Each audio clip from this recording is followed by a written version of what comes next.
Okay, Father Bob Maguire, this Sunday, his final Mass at his South Melbourne Church. Has been a 2-year battle going on to try to delay the retirement, but we lost. We lost. I was down in the area on Sunday having a cup of coffee, looking around, thinking I'd love to live here, can't afford it. And there's no parking in the area. Well, there's a house there now for you. Move into the church.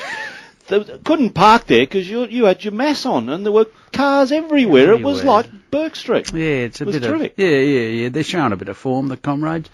They're showing a bit of form. Hey. Don't come this week, for God's sake, because there's going to be too many. Too many. Well, you've got a few listening to it. Confession time, Bob. I believe you do that sort of thing, do you? Yeah, all that kind of thing.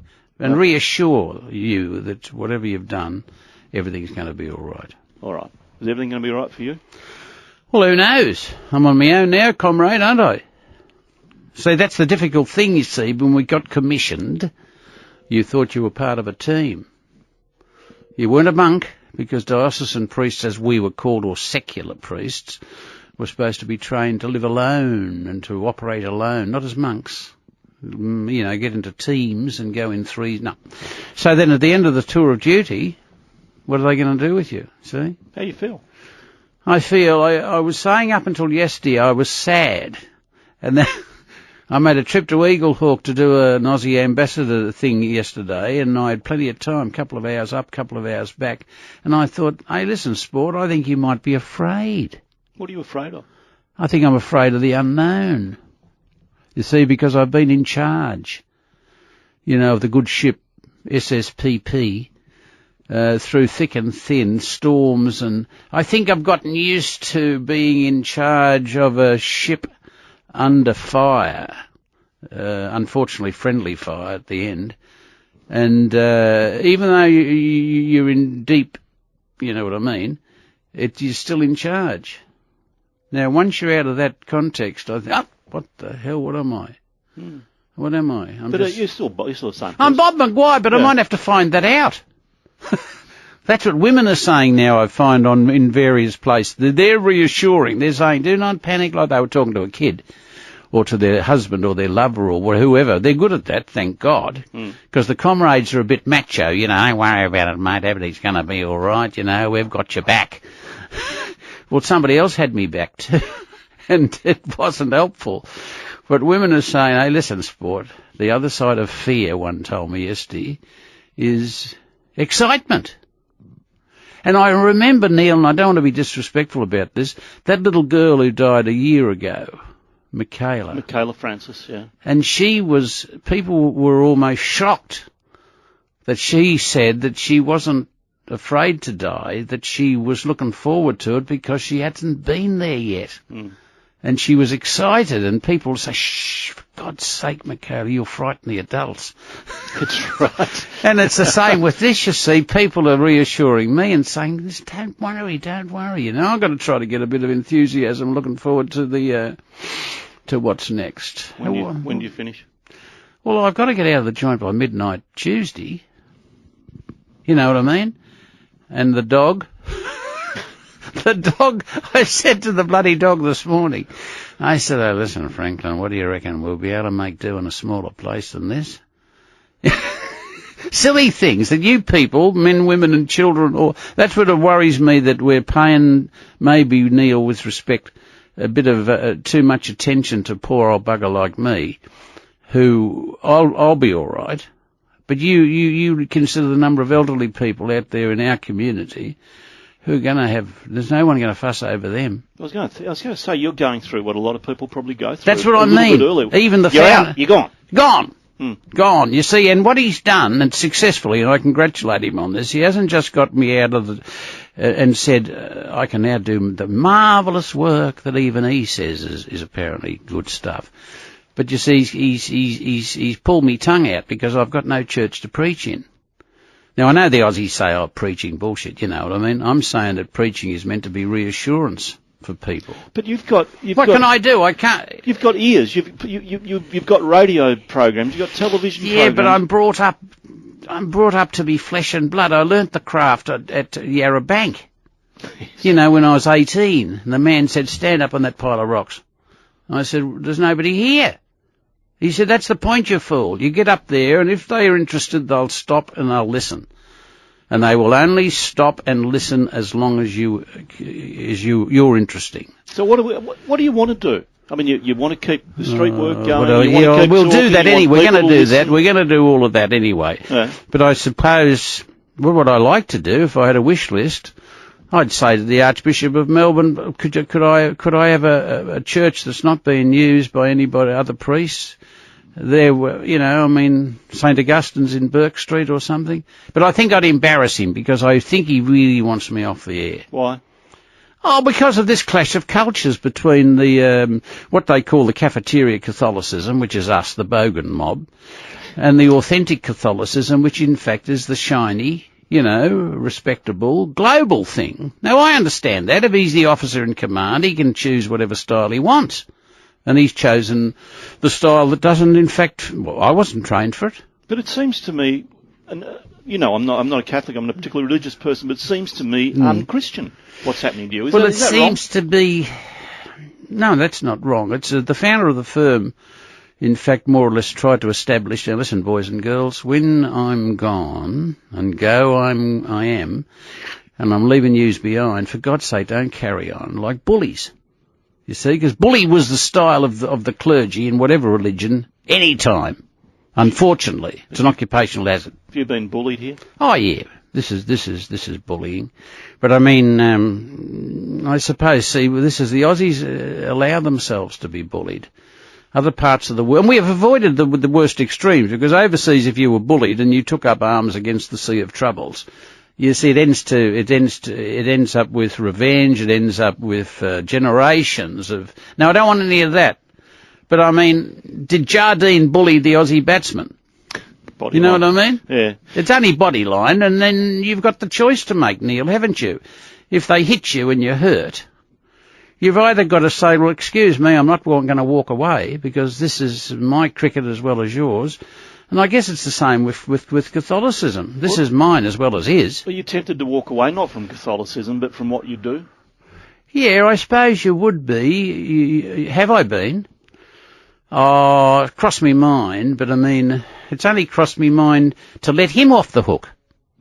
Because it must be to him distracting to have this so-called maverick. I don't think I'm a maverick at all. I think I'm orthodox, but unconventional. To have he'll be pleased when I shut me mouth. But you won't, will you? Well, I mean, you will. The media surely will lose interest. No. But your strength is not because you're a priest in a church, but because of what you say, and because you're a priest. But not because you've got a church. You're going to be a priest still. Yeah, he hasn't sacked me from being a Roman Catholic priest. I can still do weddings and things. The fact is that he's pulled me arms and legs off. I'm a fly, but I can't fly. You pull its arms and legs. Anyway, be that as it may, look, there's a lot more people worse off than me in those factories that are closing down, aren't there? But what I'll have to do is reinvent myself, I suppose. At 77, you get a bit grim occasionally and say, well, why the hell, shouldn't you just go into a cave? I mean, if monks are in fashion that much, well, then one could almost go to the extreme and become a bloody monk. Have you taken some advice from the boss on it? Our Father who art in heaven, and the founder of the firm. Oh yeah, I've got a good relationship, thank God, with them, but also, any advice? With my ancestors. Well, the advice, you see, is to follow the founder of the firm's style, and that is, you see, even if they nail you up, keep talking. Because he kept talking, see, I forgive them, they know not what they're doing, and all that stuff, which upset his supporters a bit. And also he was saying, Mother, there's your son, Johnny, look after your mother, my mother, And he kept talking and he also told his daddy off. You see, he told his father, he kept on the cross. That's one of the most poignant things about the cross. And I know you shouldn't be going to Monty Python to see the best expression, always look on the best side of But I mean, he keeps telling the father off for putting him in this predicament. Well, that's fair enough. It is, and that's what I'm saying, you see. That's the attraction of being a follower of the founder of the firm. That, I mean, there's nothing that I can go through that the founder of the firm hasn't already shown maybe the best way to, what's the word, not only survive, but resurrect. You know what I mean? A bit of a fundraiser Sunday as well, the Mass. Oh, I suppose they will say, listen, the poor bugger has to be relocated. Maybe now, I don't know whether the church police are listening to this and saying, up there he goes, he's going to pinch the collection. You see? But I think they'll probably say, look, ladies and gentlemen, we'll have an extra maybe pass the hat around because it's costing us dough. Have you got, he told me he'd give you 20 or 30,000. Well, I heard that. I mean, I didn't hear him say it, but I believe that to be true, but it's going to be hard to get it out of him. You haven't got it yet? Oh, God, no. Oh, we'll find the tape. See, if they really want us out that badly, I think it would have been more generous for them to help us to set up quick. See, I could have been gone yesterday, say. So the dog and me are not hanging around waiting what's going to happen at midnight on... But you've got somewhere to go, haven't you? Well, me supporters have got a place that we can go, and we're supposed to be there before Wednesday. If it doesn't happen, I suppose we'll just have to put the dog in storage and put Maguire into I daren't go near the retirement place that the Roman Catholic Church has to offer because I'm afraid once I get in there, you see, I mightn't get out. I'm a bit nervous. You see? I've had a lot of people saying to me over recent months they were worried about you. They thought you were getting run down a bit depressed. Oh, you'd get run down. Well, but I have my tear ducts are not working. I should see somebody about them because you probably should be doing a bit of that, shouldn't you? Well, you had a bit of a cry with me after your mate. Yeah, a bit of a sob. Yeah, well, he went and I got another one yesterday when I went to Eaglehawk. I got a message from that another one's gone, not here in Melbourne, gone from Sydney, but he was one of the original street people. See, that's just under 50. Just under 50. And what worries me about some of these guys and girls, you know, the least likely ones that people would be attracted to say, what do you think about Bob going? But see, they're a bit sad because I think they invested themselves in us, me and the parish, as their best mate. It took them a while, but when they were 15, they decided we were their best. And they see you go and they think, what hope? Well, that's the thing. I told the commanding officer, I said, don't do this because it's going to lower morale. And you think it's cost lives? Oh, look, I daren't say it. I think, I personally myself, I know that a couple of guys folded. Now, I mean, geez, you can't blame that on the Archbishop of Melbourne. But see, people should be, you know that from what you're doing on the airwaves. I mean, this whole question of bullying. I mean, imagine that you have to report and talk to people about their daughter who did this because of that. And people say, what a silly girl, she shouldn't have taken that seriously. But that's a bit arrogant. And our people who have reached the age of 40, 50, and they've come from very shaky backgrounds, boys' homes for their whole childhood, you might say, oh, what a silly bloke, he's taken seriously the fact that he's going to be left on his own. Well, I don't know, that's arrogance to me. Any bitterness? In me? I'm avoiding bitterness. I don't now even feel bitter. I was more, I was more like the bloke who gets hit with Jardine's cricket ball. I was more shocked that in this game, and this civil game, in fact that people would be, I consider them to not to have done due diligence on what would be the result of their intervention.